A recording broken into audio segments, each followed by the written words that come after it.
literary works, short stories, or poems around the world. So again, I am Jana. And I'm Grace. I'm Jen. And we are your LITalks. Alright, so for this new episode, we are going to tell you a story, a very beautiful and a masterpiece by Jaime and Lee. Yeah, so, but before that, let's make a little bit of kamusta hi. So, hi Jen, hi Bert, how are you today? No, very exhausted. So, kapoy talaga. Alright, so are you guys like notice that we have this new setup today because we just ended or just finished our last examination for the day, for our final examination and for our last term. And this, we thought that this is a perfect time for us to share to you a very wonderful story we've learned because it's just so fresh in our mind that like we wanted really to impart the whole story or the whole point and the whole lessons you can gain from this. So now for this new episode of our LITalk Podcast, we're going to talk about this very special, a very wonderful and beautiful literary piece written by the one and only Jaime and Lee, entitled The Homing Mandarin, or After the first death, there are others. Yes. So it's really a good story to ponder today. It's a very good day ender story for us to know and to reflect on. So Miss Jenny Grace, what can you tell about the story?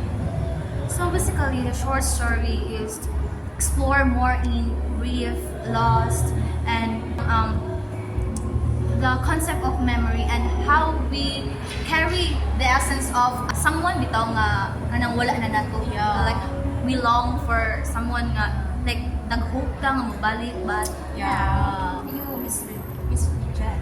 Yeah, actually, I found the story very interesting because as the story progresses, it unfolds the secrets of the father and his background. Yes. Yeah, so that's it. So actually, the story also, I found it very good. Also, a little bit relatable because it's about a child and a father relationship. Somehow, there's a part of it that is a child and a father relationship, and I can somehow relate to it. Then that's why I thought it very good. and also the story is so sad. Yeah. So for you to really know what is the story about, let's go back first to summarizing or to telling the whole story before going to dig deep into its the essence, the message it wants to tell us, and the lessons we've got or we can get from it. Yes. So entitled the Homing Mandarin, Or the after death there are others. So the story goes like this. So in the first part, there is a Chinese sick old man, and he have two children, a son and a daughter. And he is an immigrant here in the Philippines, and nashpud siya family sa China that he ganang gibiyaan 30 years ago. And this old sick man, Chinese man, naayos siya because sa yung daughter. Kay whatever the doctor said, gibuhat siyang daughter para Maayos siya like the doctor invested all her salaries to buy fruits, medicine, and to really help the father to recover.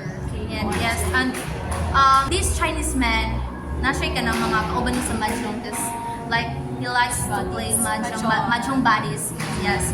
And then this old man wants to go back bitaw sa yang kanang where he is belong yun sa China. So he wants to go back to China, and then with the help of his mahjong buddies, itabangan siya o ganang lukat sa mga ticket. Before he leave, ni-ask siya siyang mga children nga mag-take sa family picture. And then this son named Mickey, kind like more siya, do you feel he's telling a dislike or disapproval of them taking a picture because it says there that even before daw, nabuhi pa yung mama, kompleto pa sila. Why they didn't take a picture Before. before, then nakasurvive na sila with the picture, and why daw mag-picture sila karon? And then, mo niya na ang young sister nga kanang unsa may na if mag-picture sila, and then it could be nice daw. And mo ana siya wala ka kakabantay nga our father is leaving us. Mo ang son is na worry siya kay kanang unsa nila mahitabo nila, like bila pa siya and kanang mapabay. And then yung ate is like wala ra, like nag-hope siya na yung father mo balik ra.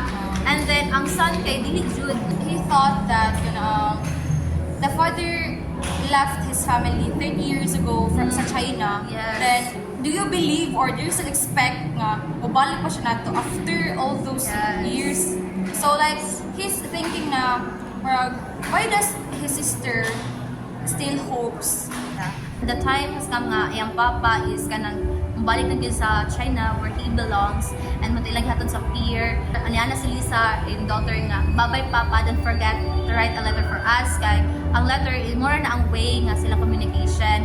And then yung papa wala pa ni reply, and few months later they receive a letter from China and it's written by Chinese, and this lang kawas kasabot on sound, but the help sa ilang uncle kay nakasuwat dito nga pag abot daw silang papa, wala siya tagda sa iyang first wife.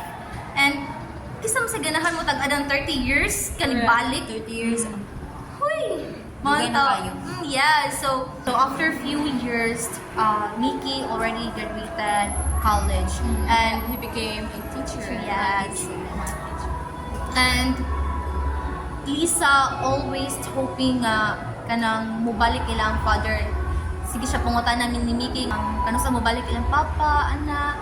And then si Mickey sad, bisan kay na siya nga dili na siya mubalik iyang papa. Yan pong yun na niyang ate like China is far away here in the Philippines man, ana siya. Oh yeah, and then there's a time also na kanang her sister always do this like she will always going to cook his father's favorite dish. Yes. Yes. Because hoping that someday her father will walk in, then ma-serve niya katong favorite niya nga pagkaon. Because mo na siya nga kanang mo siya yung pala sa kanang sa market, and then although kanang mo na siya nga sige mo na siya manghod this meeting nga sige go eat a lot kay kanang this is father's favorite, tas dami kay giluto.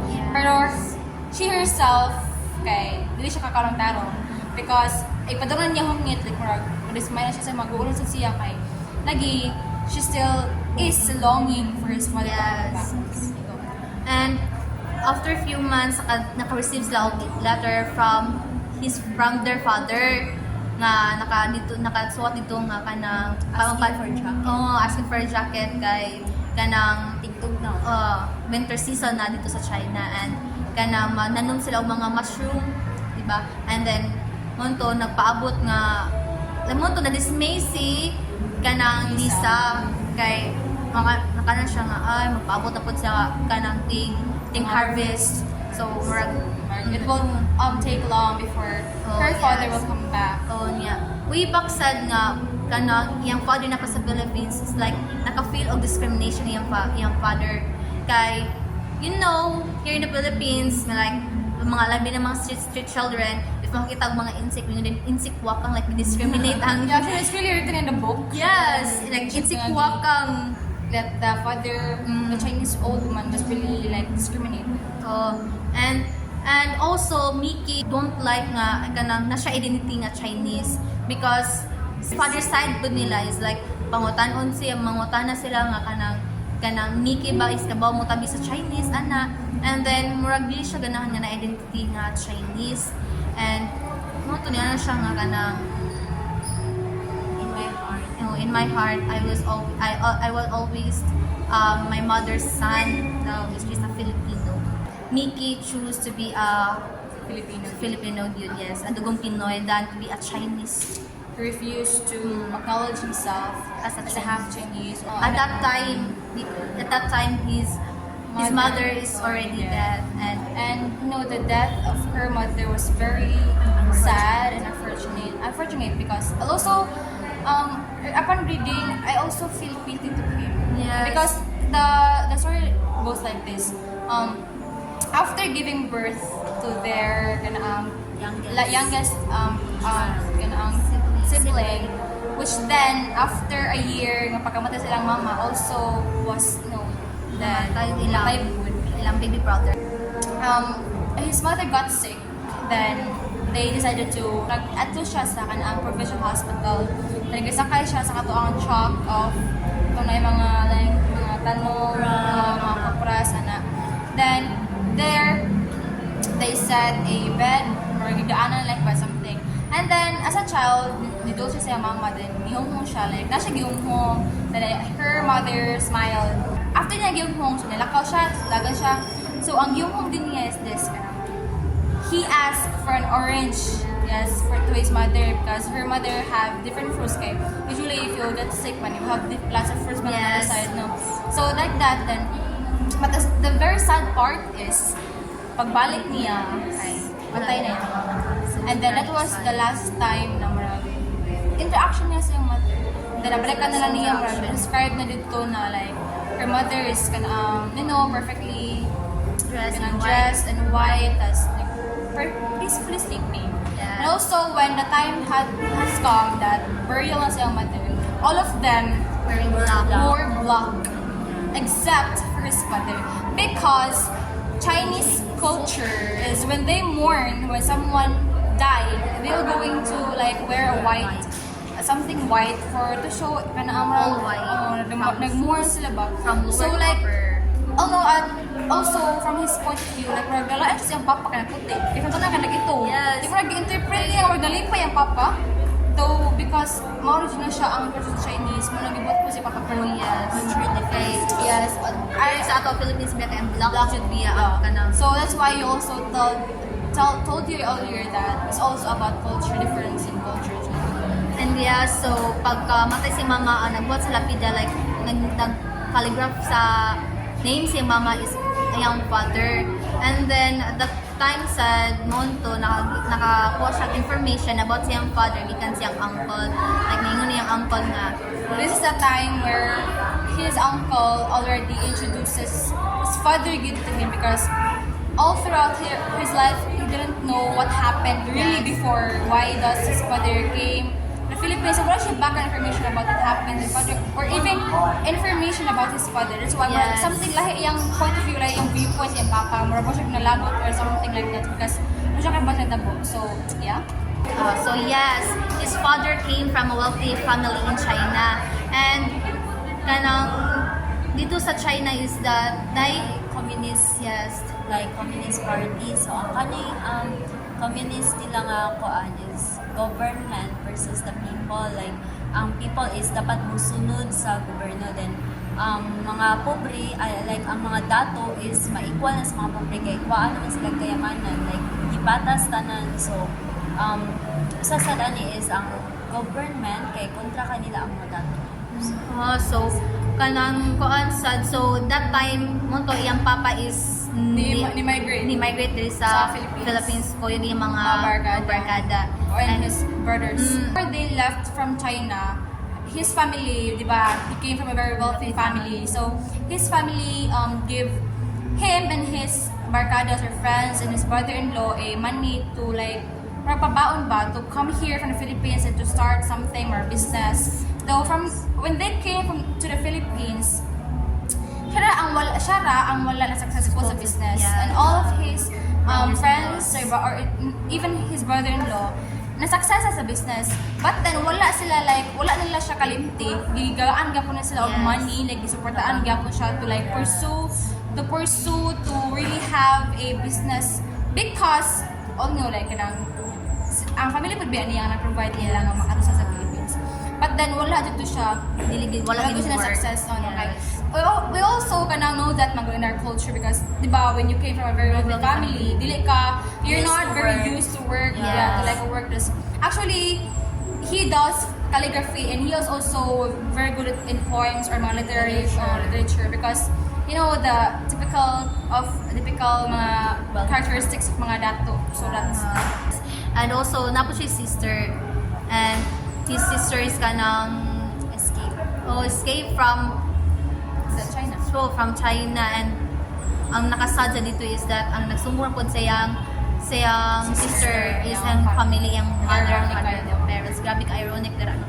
Like yung escape yang escape yang sister sa communist dito sa kanang Chinese, but yung parents ra pod ang nagkuan. Yeah, so after that they receive a letter from Chinese nga niingon nga ang asawa siyang father is namatay na, but wala ra pod siya.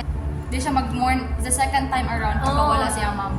Like, uy nga na. And then, when, even though people say that she is their, like, second mother, pero he didn't know her personally or had interacted with her. So, like, murag walay connection or wala siya ka na mag-empathy or wala siya naka-feel of sadness. Yes. Because, again, murag, the second mother that people said, kay, murag, a little bit of a stranger to them.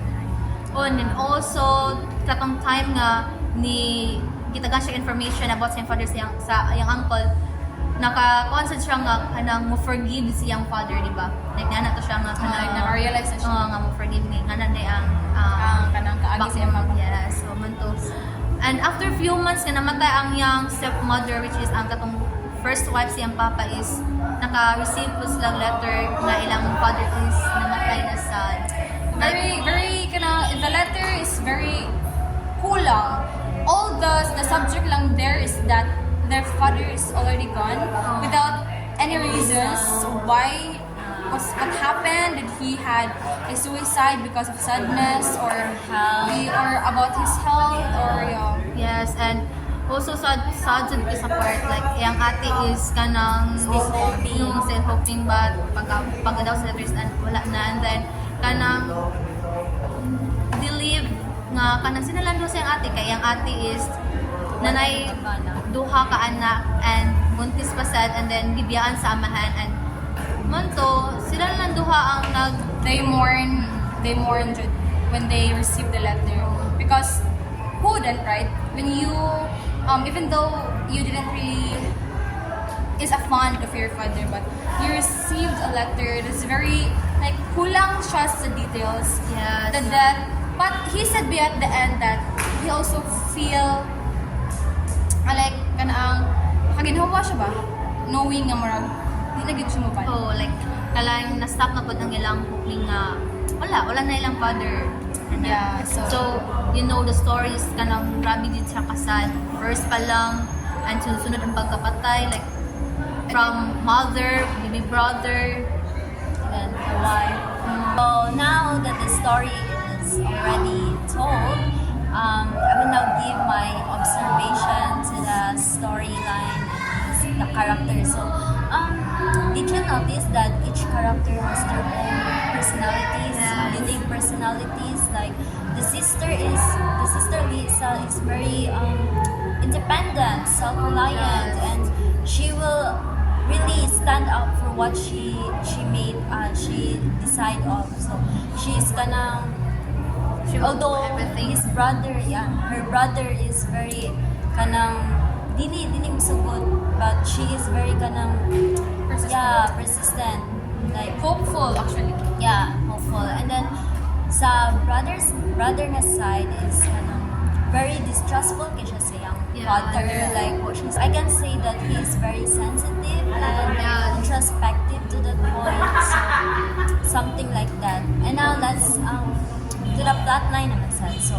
So the plot has very different perspectives, like from his uncle to his relatives to his mahjong buddies to his fathers, and it's very kanang detailed bitaw that that multiple perspective also